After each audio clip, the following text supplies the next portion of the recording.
Are you desiring more out of life? More love, more connection, more experience, just more aliveness? Well, that is your soul calling you. And together we are going to uncover those soul desires and help you bridge the gap between your physical life and your true soul self. Welcome to the Suddenly Spiritual podcast. My name is Emilee. I'm an intuitive, a psychic medium, and someone who recently and very suddenly awakened to spirituality. On this podcast, we are going to talk all about connecting with your soul to live your fullest, most beautiful life. We're going to talk about spirituality from the perspective of the everyday person. It's my goal that you feel seen and supported on this journey of discovering your soul and awakening to the incredible world of spirit. Let's get started.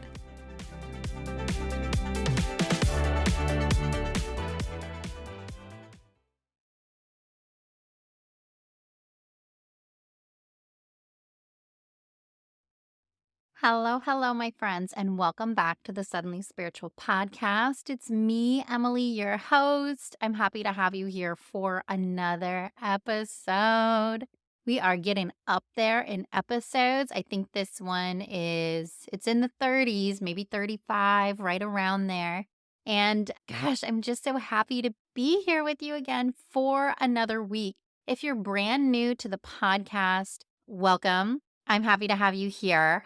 On the Suddenly Spiritual podcast, I talk all about sudden spiritual awakenings and the process that we go through in suddenly becoming spiritual. And the title comes from my own experience of very suddenly, very unexpectedly awakening to the world of spirit.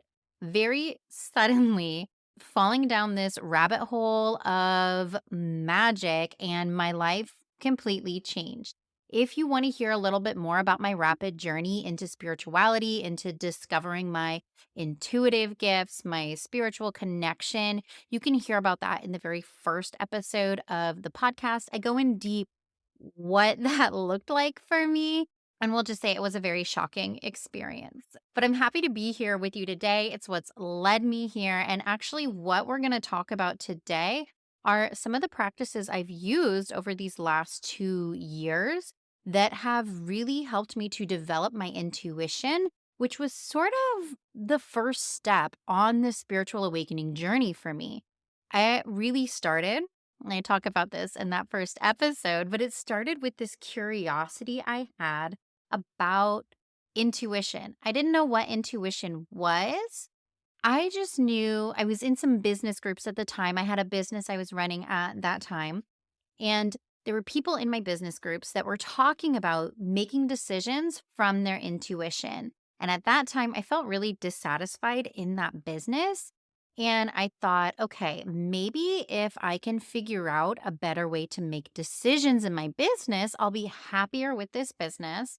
These people are talking about intuition. I'm going to figure out what that is, and then I'm going to use that, and my life will be fixed, is what I thought.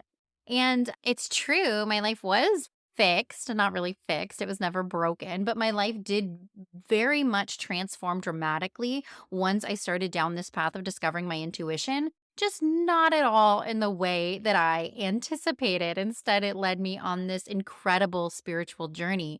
And I want to talk to you today about the practices that I use to start tapping into my intuition. And I do want to give you a little more background just so you understand how disconnected I was from my intuition when I started this spiritual journey. At the beginning of my deep dive into intuition and the start of this spiritual awakening, I was incapable of making decisions for myself. I recognized that. And it's something that has been there like my whole life. I feel like I've had a lot of anxiety around making decisions for myself, so much fear about making the wrong decision, doing the wrong thing, being judged, being less than perfect. Those were just huge fears for me. And so when it came time to make any decision, big or small, the only place I looked for answers was outside of myself.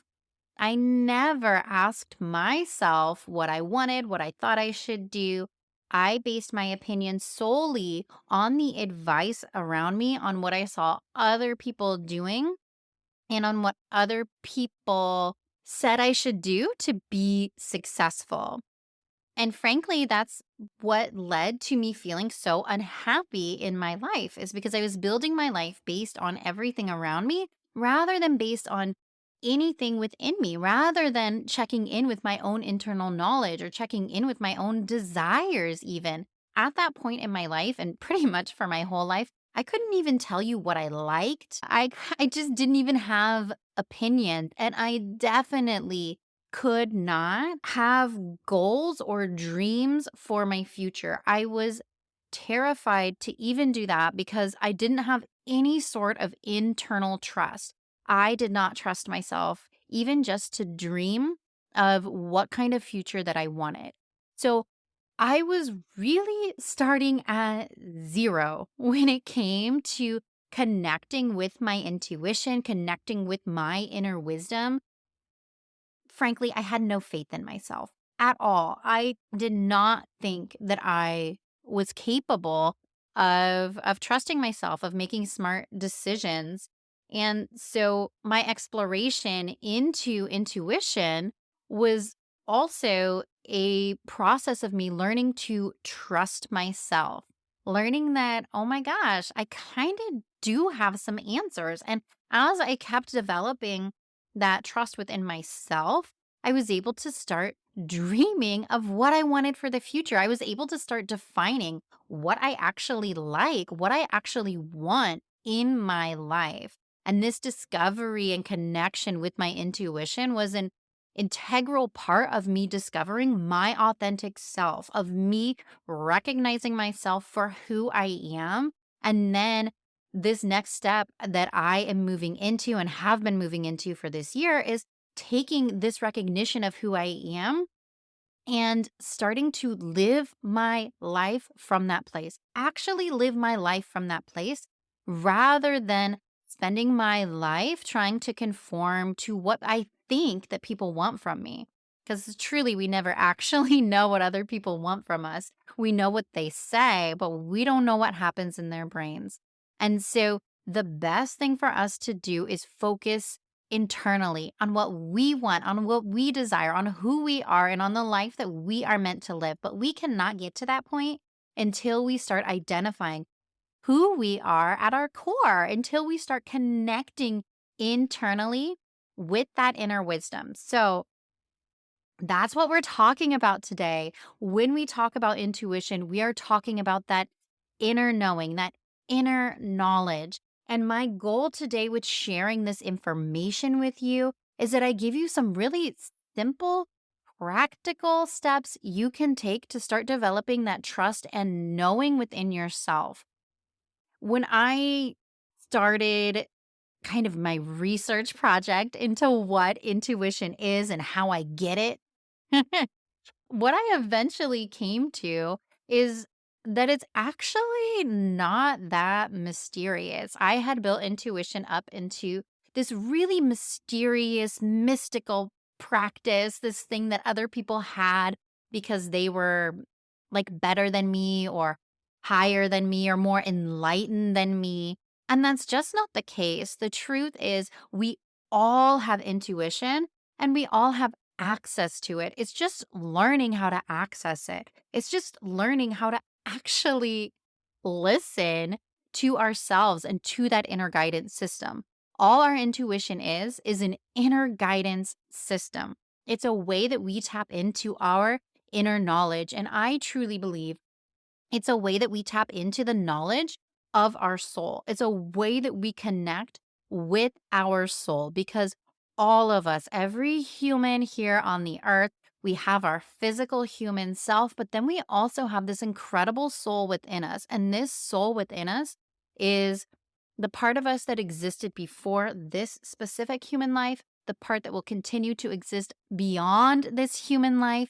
It holds the knowledge of all of our lifetimes. It holds our connection with God, spirit, universe.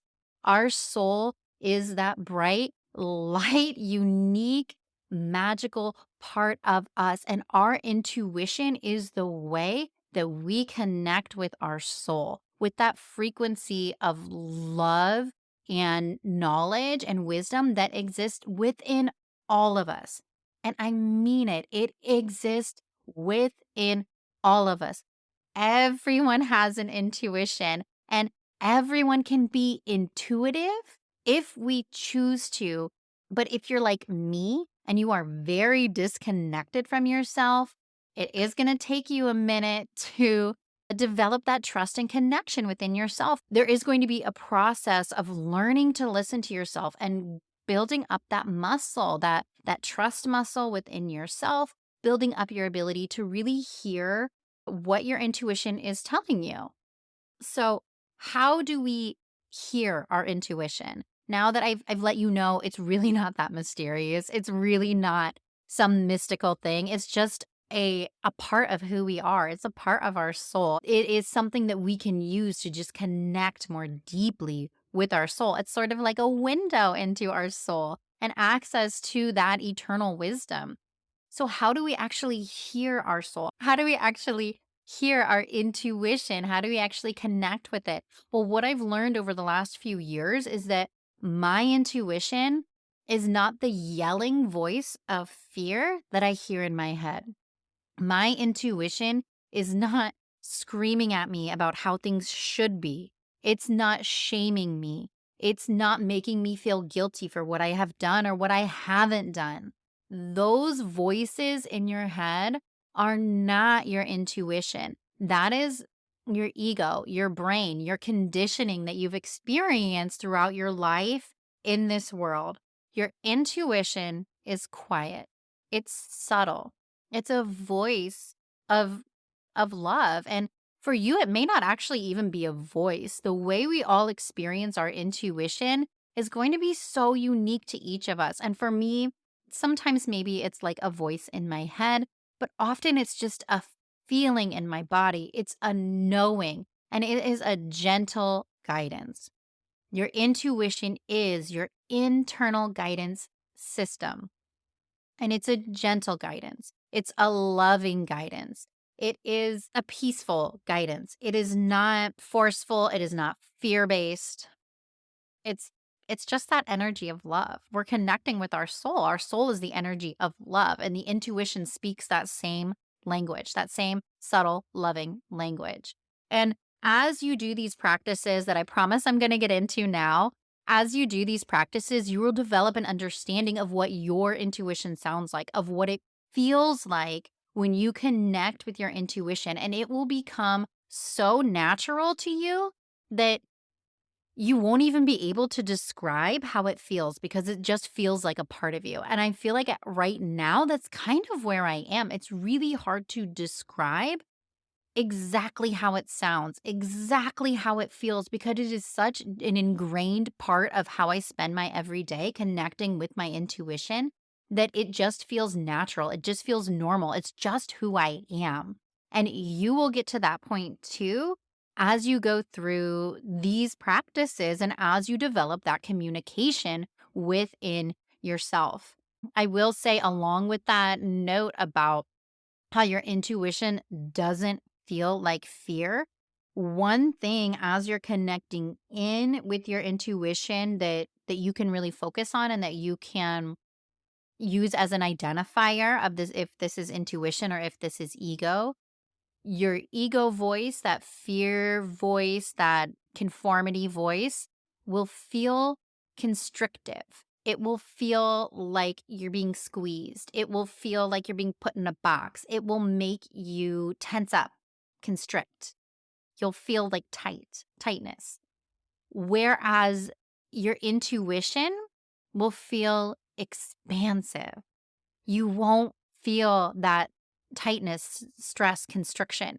You'll feel expanded. You'll feel possibility. You will feel open. It's a very different feeling, that openness and that constriction. And maybe a way you can kind of practice differentiating those is if you can think about something that you know you should do, but you keep avoiding it. You keep not doing it. Okay. Maybe it's that big basket full of laundry that you do not want to fold. And so it's been sitting in your living room for 3 days. And every time you think about it, your body tenses and you're like, oh my God, I do not want to do that. I know that I should do that. Your brain is saying, you should fold that laundry. You should put it away. Everything's going to be wrinkly now. What have you done? Leaving it in the living room for a week. And you feel that constriction. You feel that tightness. That is an ego voice. That is not an intuitive voice. An intuitive voice is when you ask yourself, what do I want to do? What feels expansive? It's this feeling of possibility. It feels like creation, like creativity. It feels open. And even just thinking about your task list that you have, if you spend a few quiet moments seeing how your body feels when you think about each thing on your list, it'll kind of help you feel the difference between the ego voice and the intuitive voice. And I'm not saying don't fold your laundry or don't do anything that makes you feel constricted. Like, we have lives, we have to do these practical things that we don't always want to do. I'm just saying you can use this as an example to identify what it feels like in your body. Just a really simple, low stakes way to feel that, because feeling constricted about your laundry, it's no big deal. We know we have to do it anyway, eventually, or you just, wear your wrinkly clothes out of the basket and then until you have no more. So, anyway. Let's move on to these practices. These practices are all very similar, but I'm going to share with you the way that I do a daily practice, a weekly practice, a monthly practice, and I might even talk a little bit about what I do on a yearly basis. The practices are all very similar, they're all very simple. And I'm also going to share with you kind of how this has evolved over the last couple years. So let's start with my daily practice that I've been using for the last 2 years to develop a connection with my intuition as someone who started with not even knowing what kind of music I like. As someone who started with not even having any clue what intuition was. And I just say that to let you know it is so possible for you to develop this connection, especially if you keep at it. 2 years, really not that long. And, it didn't take this whole 2 years for me to develop this connection. So, my intuitive connection really started through journaling because that felt like the easiest way for me to step into this. The journaling, it felt easier than what I've eventually moved to, which is a lot of meditation, connection with spirit, and that quiet. At the beginning, that felt scary. I was like, I am not going to meditate. That is for weirdos. But now I do it every day. So, how I started this intuitive development was every morning I would write in my journal and I would just ask myself, what does my soul desire? And I would write out whatever came to my mind immediately, whatever came to my mind, no matter how silly it sounded, no matter how trivial it seemed, no matter what judgments were going on in my head. I just went ahead and wrote down, what are the things I desire today? What does my soul desire today? And this practice, what it is doing is it's helping you connect with your soul. It's also helping you develop trust within yourself by just writing down what comes to you without judgment, because we do have to get over that judgment we have within ourselves in order to develop that trust and compassion within ourselves. Eventually, I was gifted some oracle cards.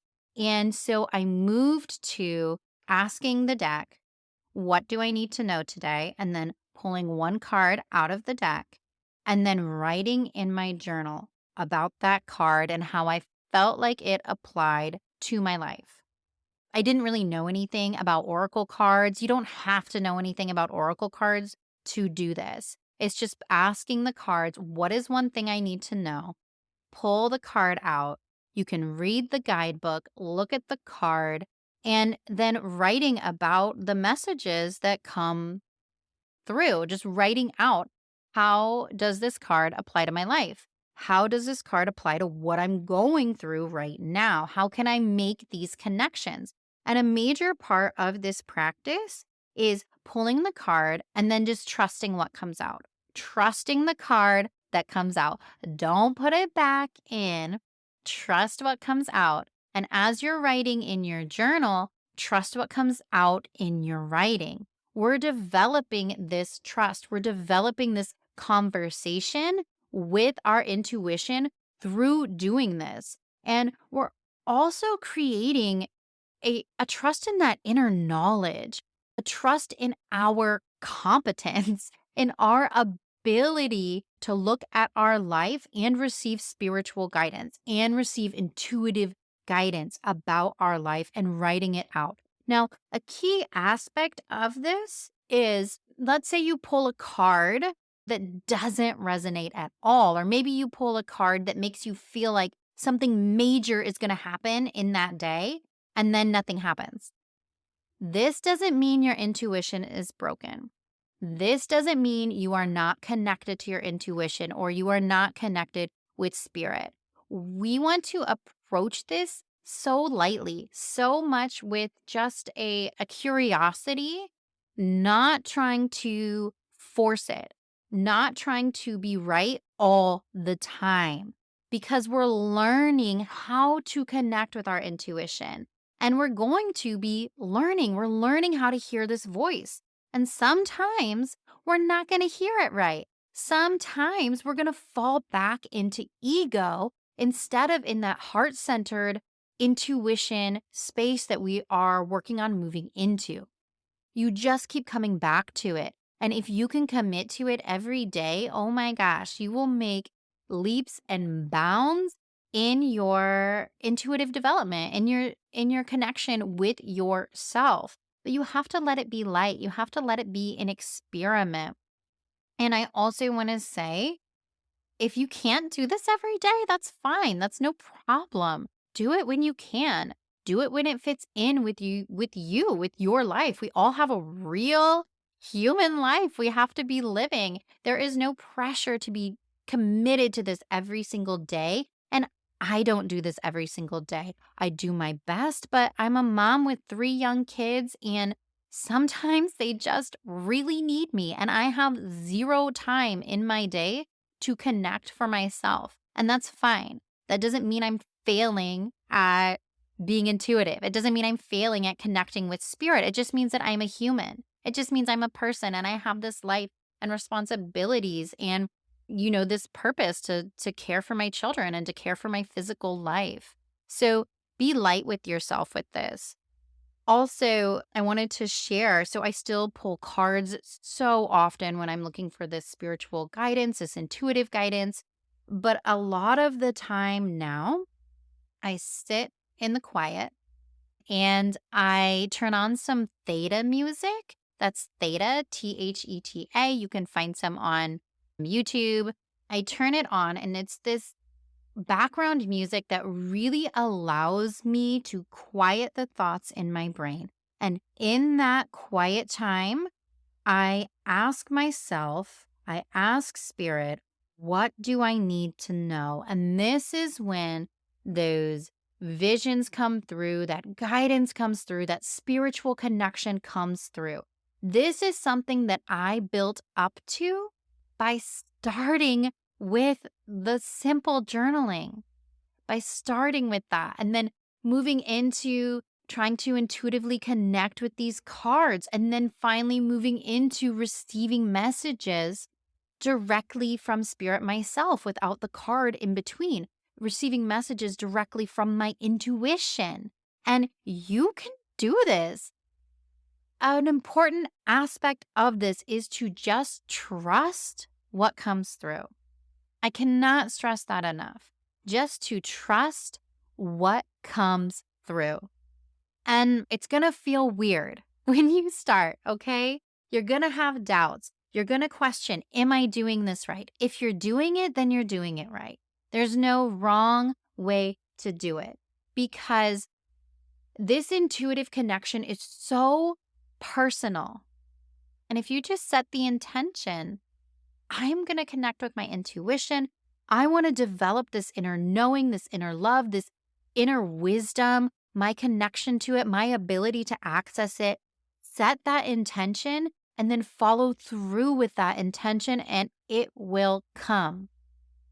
So, this is the practice that I do on the daily, except for when I don't, right? We all give ourselves a little grace. That's key. We got to give ourselves some grace. Now, weekly, I pretty much do the same thing. On Sundays or Mondays, what you can do is do the same thing I'm talking about that I do on the daily, but you ask, what do I need to know this week? What lessons am I meant to learn this week? What challenges am I going to face this week? How should I show up in my life this week? All of those are beautiful questions.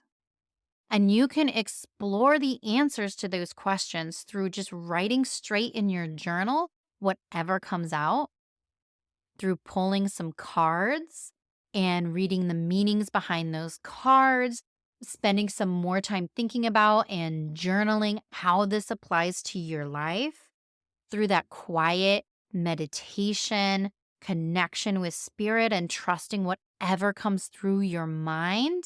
And then I do recommend journaling afterwards. That just really solidifies it. That really keeps it in your mind. I can't tell you how many times I spend time connecting in with spirit, having these visions, and I don't get the opportunity to journal afterwards.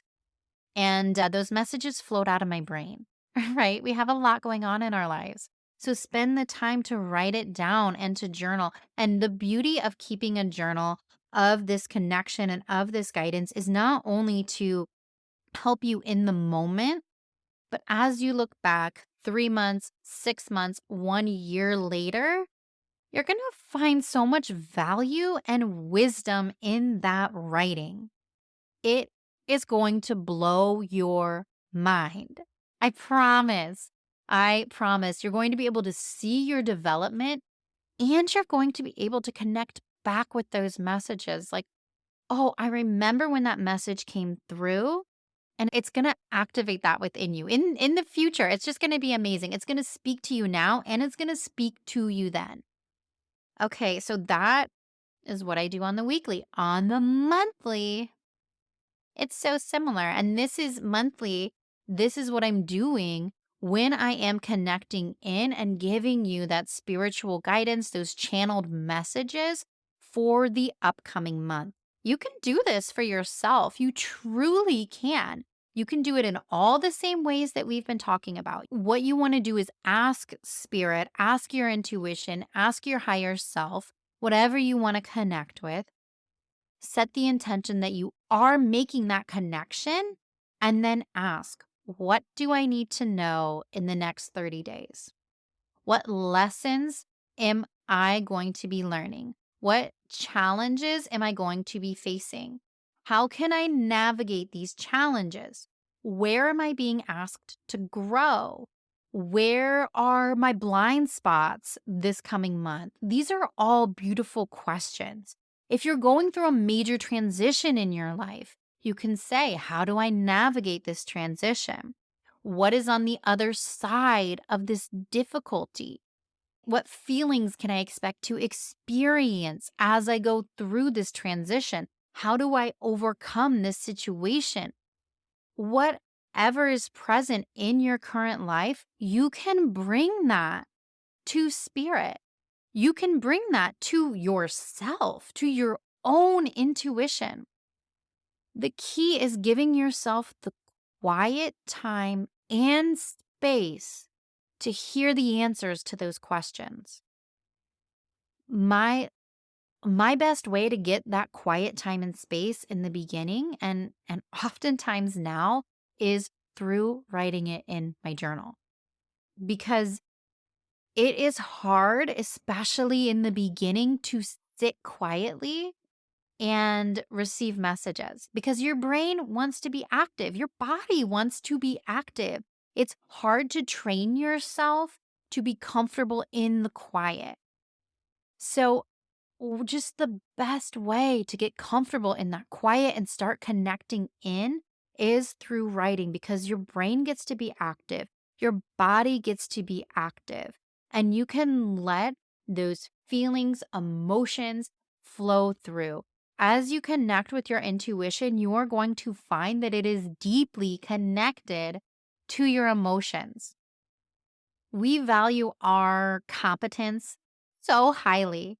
And as you move into connecting with your intuition, you'll learn that we need to value our emotions at that same level that we value our competence, because our intuition is going to speak very often with our feelings, through our feelings. It's that frequency of love. And the way we define what's intuitive and what is ego is through how does it feel.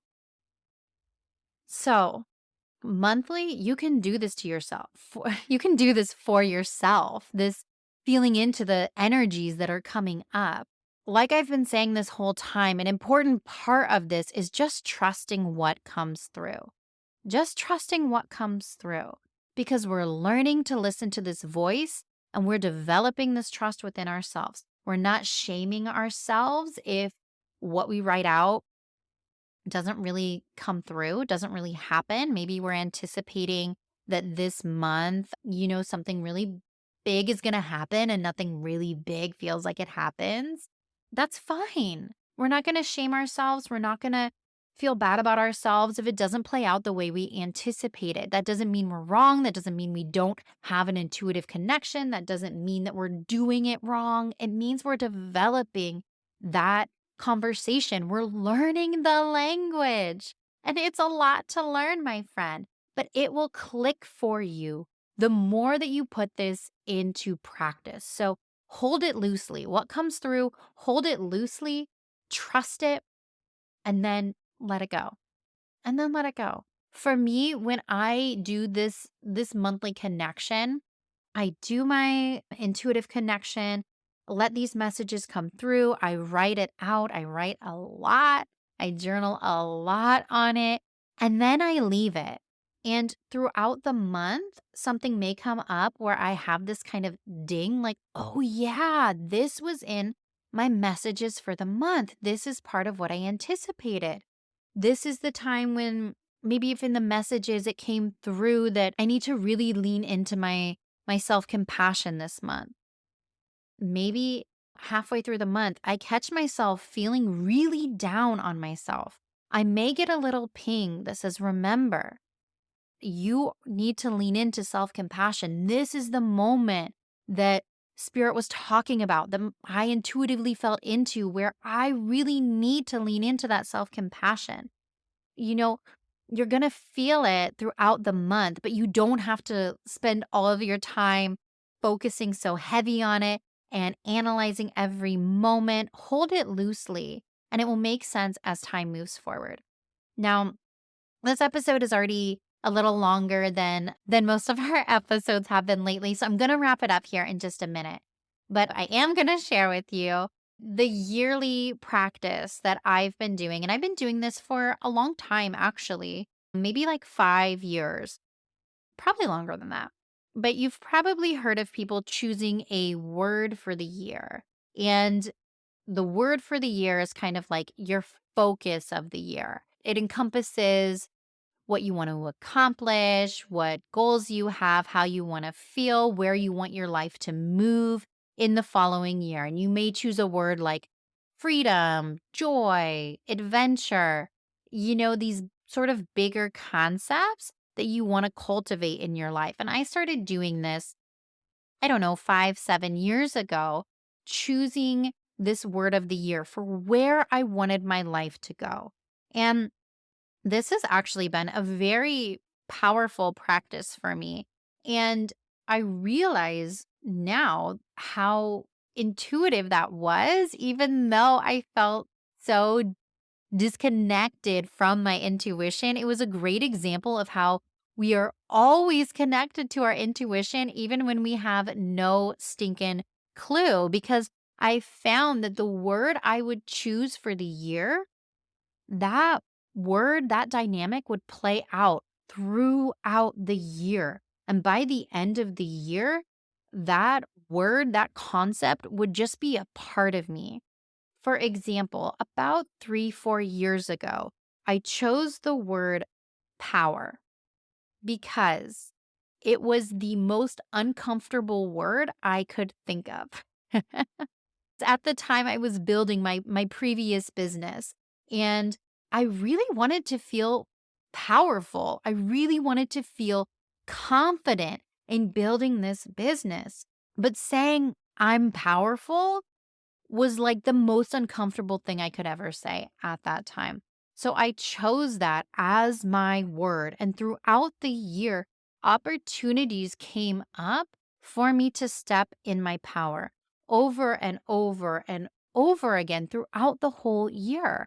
And I found myself rising to the occasion. I found myself really taking the opportunities and stepping more deeply into my power, into my self confidence, really starting to own who I am. And by the end of the year, I could say, I'm freaking powerful. And I could feel it and I could mean it and I could know it. And that was not the case at the beginning of the year. And this is something that I found repeating since the first time I chose a word of the year. This past year, my word was unencumbered. It's such a big, weird, awkward word. But I started last year feeling so weighed down and trapped and heavy, and I just wanted to float in the clouds. That is how I felt. So that's the word that I chose for the year. That was my goal. That was where I wanted to go. And that was the intention that I set. And I don't know if I'm spending all my time just floaty in the sky right now, but I don't feel that big, heavy weight hanging onto my ankle anymore. I don't feel so trapped like I did at the beginning of this past year. So when it comes to using your intuition, for reading into the upcoming year.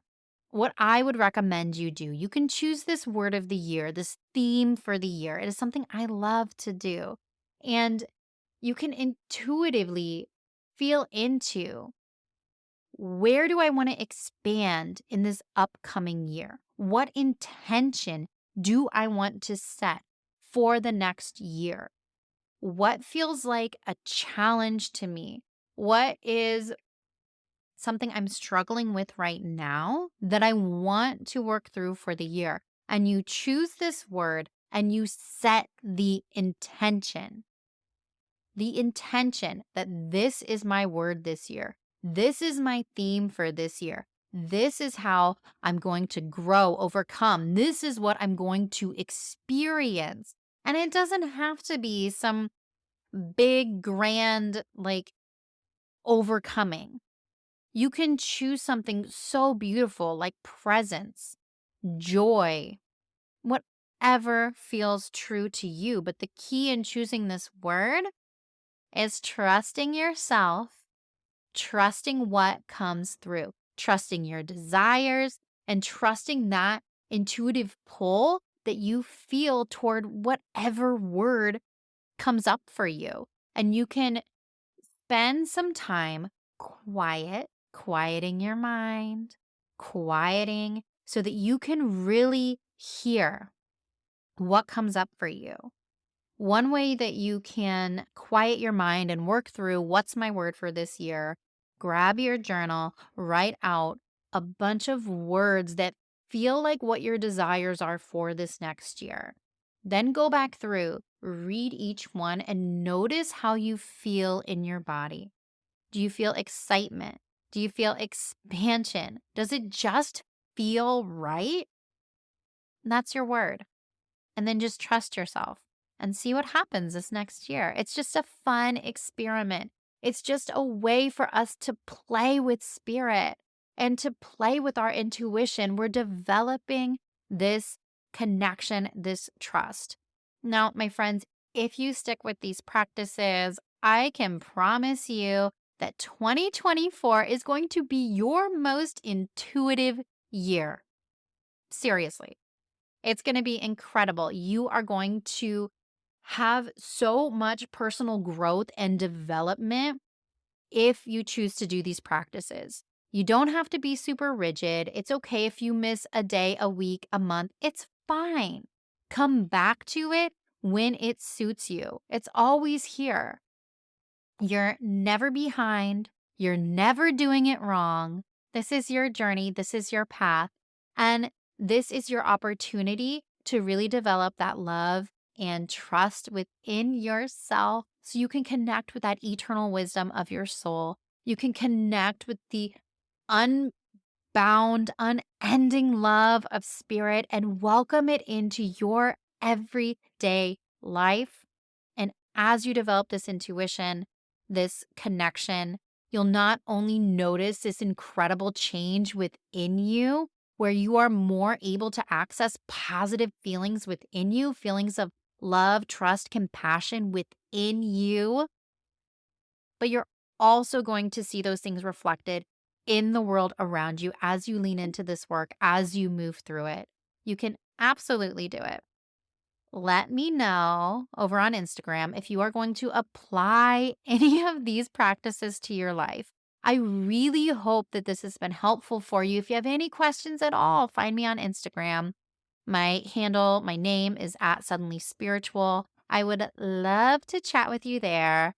Have an incredible day, my friends. Have an incredible year. And I can't wait to chat with you soon. I love you so much. Bye.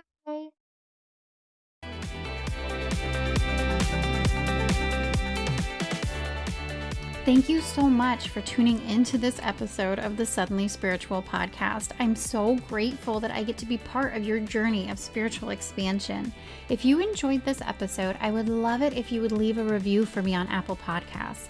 It's a quick, free, easy way for you to support this podcast, and it helps me reach more people who are looking for support on their spiritual journey. You can find a link to leave a review in the show notes. Thank you so much, and I'll chat with you soon.